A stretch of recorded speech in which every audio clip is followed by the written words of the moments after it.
Hi, my name's Jerry Bruton. You would know me, Dr. Montgomery, as either Gerald Bruton or GXB 111930. But I am a student in your class, Math, Science, and Society, and I am completing my assignment by making a video.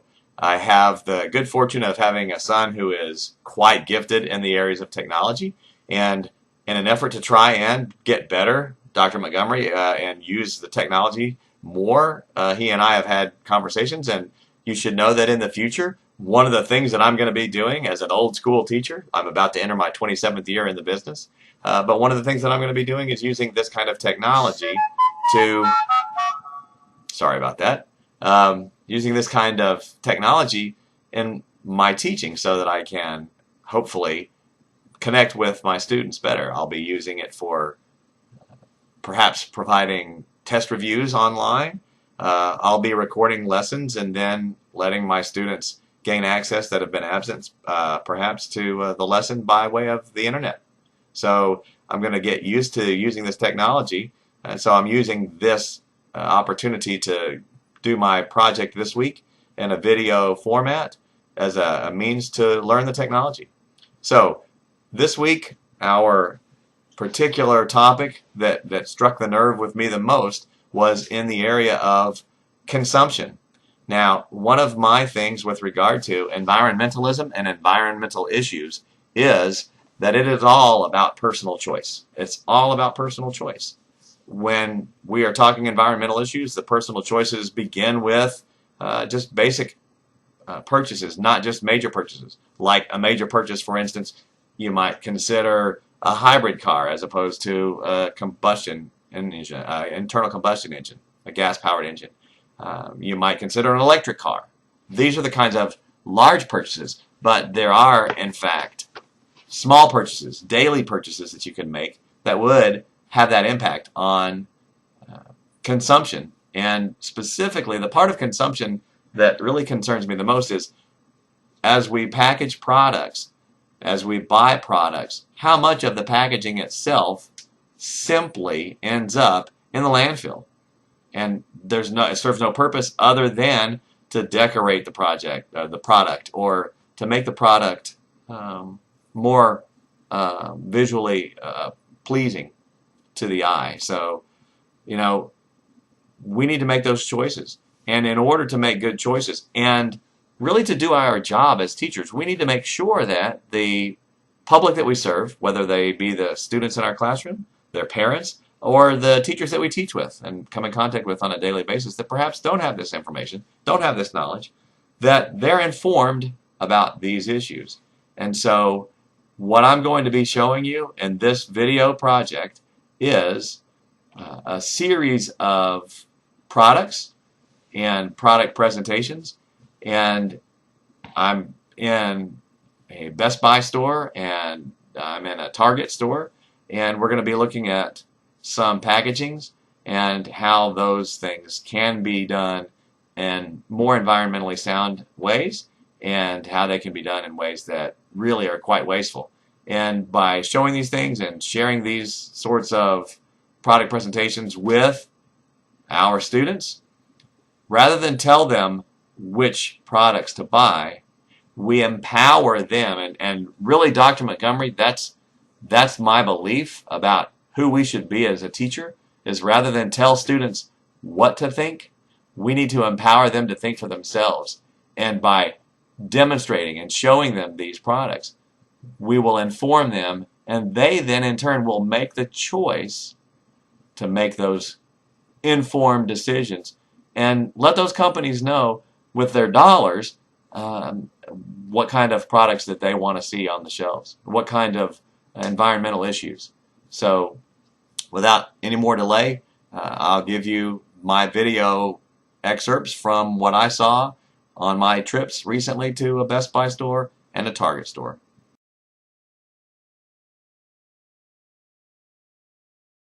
Okay, so we're at a Best Buy in Sherman, and we're looking at consumption, and specifically consumption with regard to packaging. Let's take this mouse right here, for instance. Take a look at this. you see the mouse itself. We could package this mouse in a package that would say be no more than this large, all right? But I want you to look at all of the excess material that's here in this. Look at the plastic. There is nothing. You know what that is back there on the back? The purpose of that plastic is to do nothing more than to space this thing as it hangs on the shelf. That's all that plastic is there for. And when you get home and you use this mouse, what are you doing with this packaging? You're throwing it away. You're just throwing it away. Now, something that's perhaps a little bit better packaged. Take a look at this particular box for the headphones here. The box itself is useful. The only packaging that you'll see here is this label that's wrapped around it. Okay, the label that's wrapped around it itself is the extent of the packaging. Of course, we have the security device here, but this piece of cardboard is really the only thing that's there. The case itself is all packaging that you see. It's a wooden box for your. Part of the reason we came to the Best Buy for this part of this presentation is that electronics are notorious for consumption. Look at these headphones. Again, same with the mouse. I want you to look at the box. Plastic and cardboard, and look at how much volume the headphones actually take up. Right? This headset doesn't take up an eighth of the volume of the box, and yet we have all of that,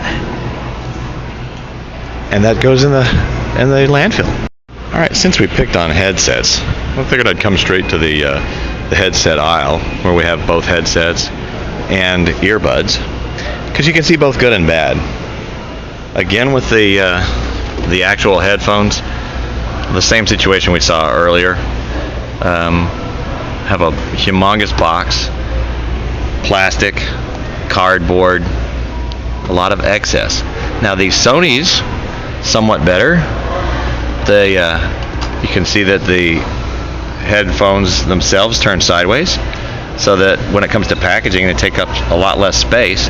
And if you look at these things from the top, put them down on the floor and let you see the amount of plastic that you see on the Sony is literally, it's about half the thickness of these others that are Philips headphones. So for, in essence, if you want to go by price, the Sony headset's actually about twice as good if price is the value of the headsets themselves. So, but that's the bad. Some of the stuff is not bad at all. These are earbuds, and the earbuds themselves, you see right here, and it's no bigger than my hand. So, there's several of these cases that are that way. But you can see both good and bad products in this fashion. Now, believe it or not, still in the Best Buy. Just so you can see, there's some labels. We're still in the Best Buy. It's the school supply aisle.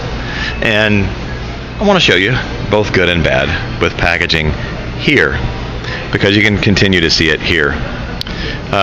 If you'll notice, Scotch tape. Well, not necessarily Scotch tape, but plain, regular adhesive. All right. Notice that the majority of this package is actually the dispenser itself.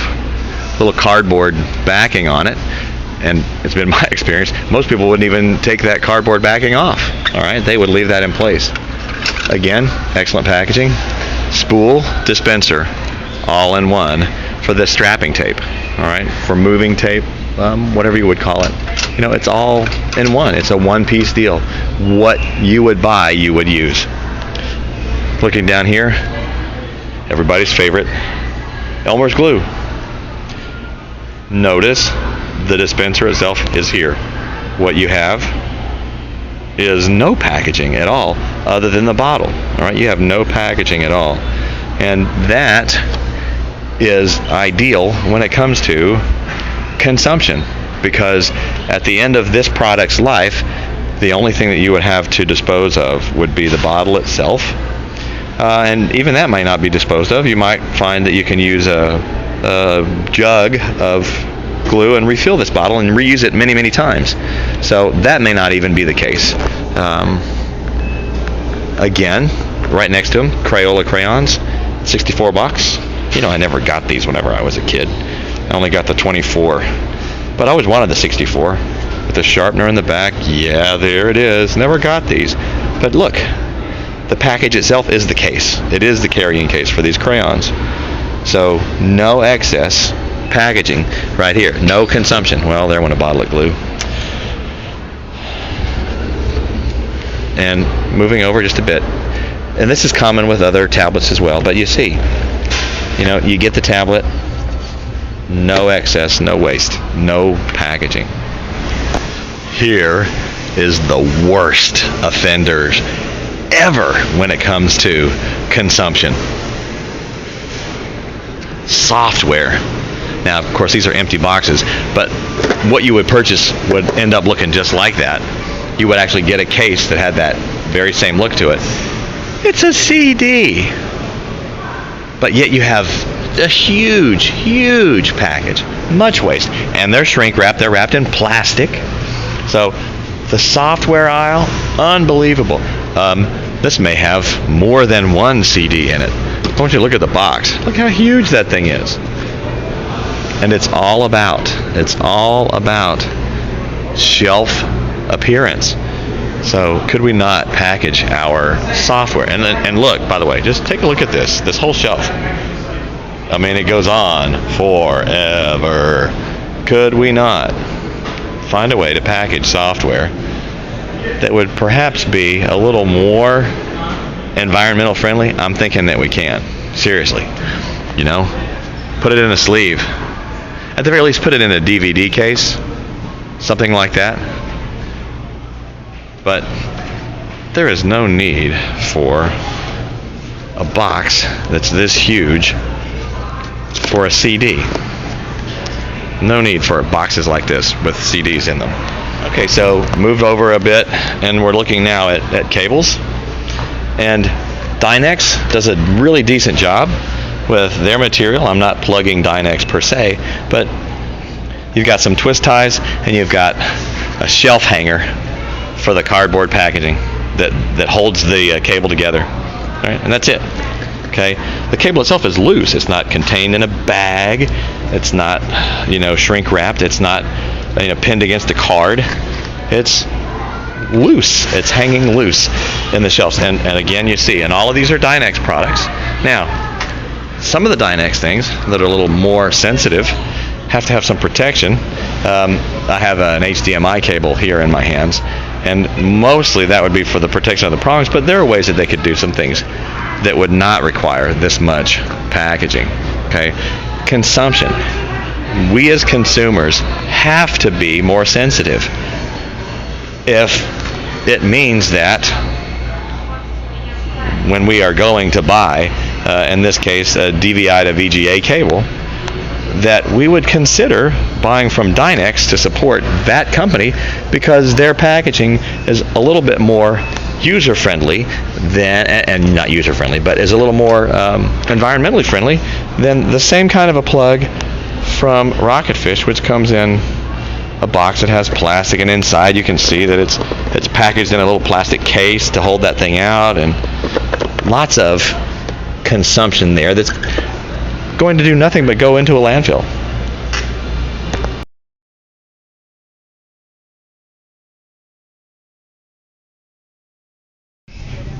Okay, we're at a Target store in Sherman, and we're looking at packaging of personal use products.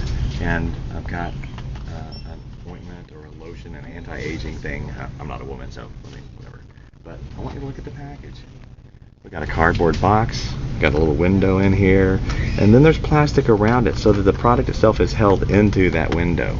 All right, you're paying for a lot of the product that's simply going to go into the trash, into a landfill somewhere. So come on down the aisle. Actually, we don't have to go that far. What would be wrong with packaging like this? No box, no plastic, just a jar for the lotion. Okay, what you would waste would be only the jar itself when you have used all the product.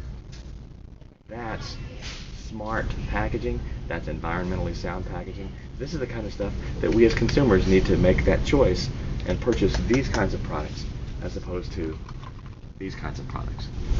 Okay, we are in the, I don't know what you want to call it, fragrance aisle, and this stuff is the epitome of excess in packaging and in consumption. I want to make sure that we can see this. First of all, we have this hard plastic box, right? Then around the package itself is a label, and that label is surrounding, let's get in close and see. I don't know, can you see that all right? You can see that if you look at the top of that, that the box itself is wrapped in plastic again, and then there's another box on the inside of that. So 1, 2, 3, 4, at least 4 different containers for a bottle of cologne.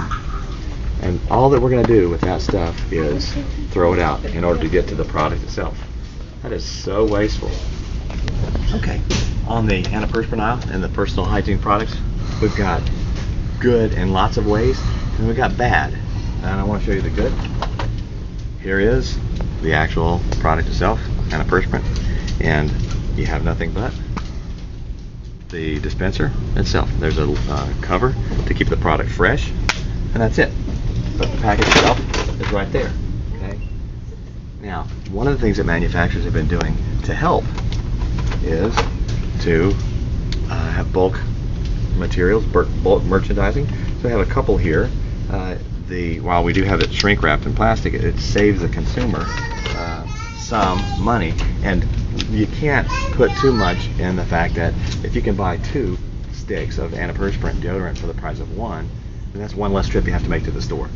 And so you're saving on your carbon footprint in terms of what you're putting in the atmosphere through waste getting to the store. Here's the bad. It's a stick of deodorant. Really? It's a stick of deodorant in a box. What's this for? What are you gonna do with this? You can't sell this like this? This is waste. This is consumption. This is excess. This is the kind of consumerism that we have got to inform our students about. Make sure that they're making informed choices when it comes to their purchases. Okay, I want to show another way that manufacturers have been making some efforts to help environmental issues in a couple of ways, and this package shows both of those. First of all, I want you to see that there are 8 different rolls in one package. So again, you get the bulk packaging, so you have to make fewer trips to the store. But another thing that's really huge, and I'm using the word on purpose, these rolls of toilet paper, these rolls of paper towels are much bigger around. If you look at them from the end there, they're much bigger around than a standard roll. So more paper towels on each roll, more rolls in each package. If you have a place to keep these things in your house, then this is gold right here. This is good long term for the environment, because we get 1 piece of plastic as opposed to 8, maybe 4 if you package them 2 at a time. So we're putting a lot less plastic in our landfills by this, and the fact that these packages or these products are larger than they have been means you're getting more product for your dollar. So this is a good kind of a thing that we need to see, and we need to let the manufacturers know by making purchases as much as we can of products that are manufactured and packaged this way. Gum is another one of those kind of an impulse purchase that you might want to make at the front of the store, and you can do better if you think your purchase is through. Take a look at what we have. Each of these packages has multiple packs, 3 packs of gum, multiple packs in one package. So you can get 3 packages of gum in one package, one trip. So that's a good thing. But there's something else that you really need to see on this particular aisle. It's of importance. You may have seen these before. They're great little things to keep in your car. before you get out, you want to make sure you have fresh breath, so you pop one of these in. You can leave this in your car, put it in the cup holder in your car, and get a stick of gum or get a piece of gum out before you get out. But what do you do with these whenever you're done? Throw it away. Well, manufacturers, again, and you got to give credit where credit's due, Trident, and here Orbit, and Eclipse. I want you to look at the label. This is really important. It says, great way to refill and reuse. You can use this gum, which is packaged in a Ziploc bag where it'll stay fresh. You can use this gum to refill these packages in your car so that you don't have to throw this away. You can reuse this same package over and over and over again from refilling it.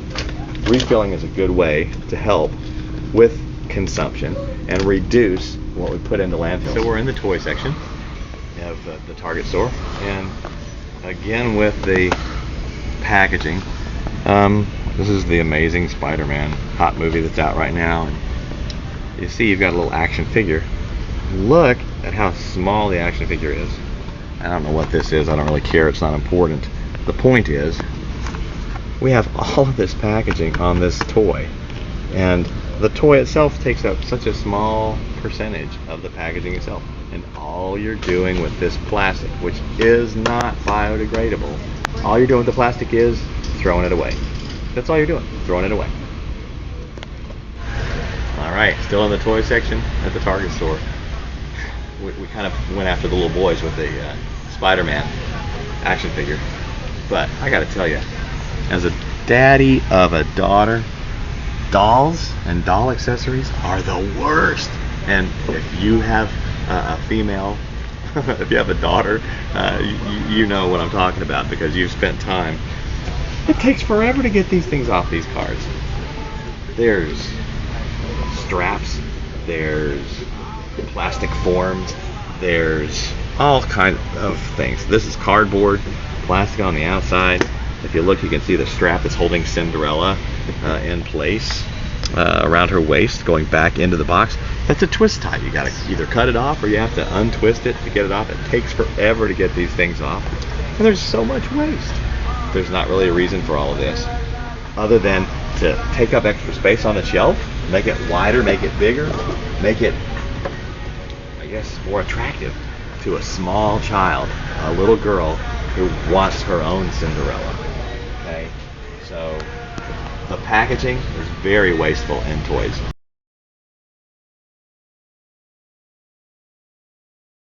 So on our trip to Target and our trip to Best Buy, I think you could see we had plenty of examples of both good product presentation, product packaging, good being good for the environment, at least not as harmful for the environment. And we saw plenty of examples of things that could be considered poor. But there's a lot more that companies can do.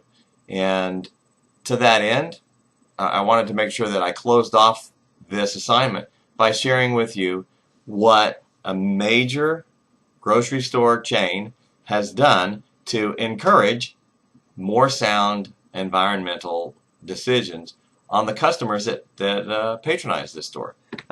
So the store itself is Albertsons, and I want to show you this bag. This is an environmental friendly grocery bag from Albertsons. Obviously the color green has become really politically correct and popular these days. But what's important about this bag, I want to show you on the back side. Let me show you if you can see up close right here. It says that this bag is made entirely from post-consumer recycled paper and waste fibers. So the bag itself is recycled material. Okay, so, and by the way, it's a paper bag, which I'm old enough that I remember the question paper or plastic. I'm sure a lot of my classmates, this is a foreign thing to them, but I'm fairly confident, Dr. Montgomery, that you remember those days as well. So, but this is made entirely from recycled paper. That's awesome. All right, so, but if that were it, and that were it alone, then I'm I want to make sure that this is something that the store gets some props for. Can you see that? Reuse this bag and get 5 cents back. Well, so what? It's 5 cents. Well, you know what?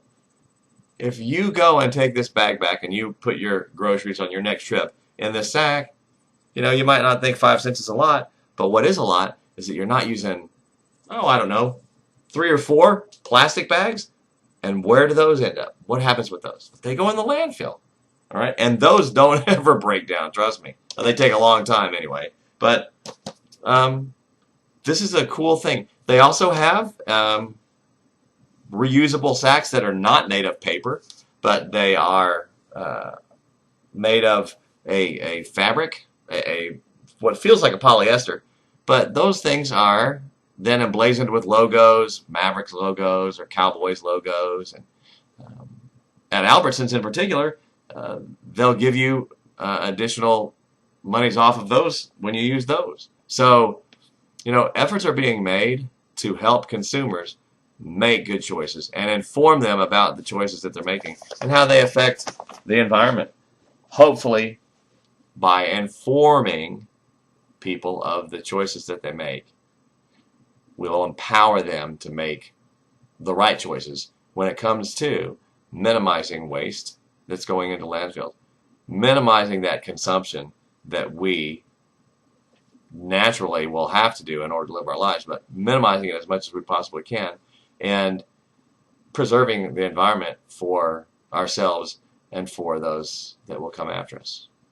So hopefully now, Dr. Montgomery, you know me a little bit better because you've seen me face to face and you've heard me and you hear my passion for how I want to impact my students.